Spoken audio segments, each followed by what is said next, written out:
ایک گھنے جنگل میں ایک چالاک کوا رہتا تھا۔ اس کا نام کالا تھا۔ کالا کوا نہایت ہوشیار اور سمجھدار تھا۔ ایک دن شدید گرمی تھی اور جنگل کے تمام جانور پانی کی تلاش میں تھے۔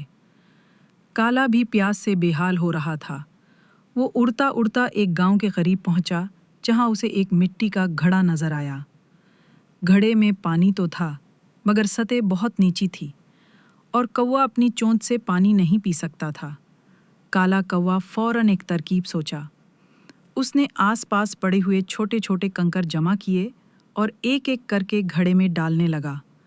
جیسے جیسے کنکر گھڑے میں گرتے ویسے ویسے پانی اوپر آتا گیا۔ آخر کار پانی اتنا اوپر آ گیا کہ کالا آسانی سے اپنی چونچ ڈال کر پانی پی سکا۔ اس نے سیر ہو کر پانی پیا اور خوشی خوشی واپس جنگل لوٹ گیا۔ تمام جانوروں کو جب یہ بات پتہ چلی تو وہ بھی کالا کی ہوشیاری کی تعریف کرنے لگے۔ سبق: عقل اور صبر سے ہر مسئلے کا حل نکالا جا سکتا ہے۔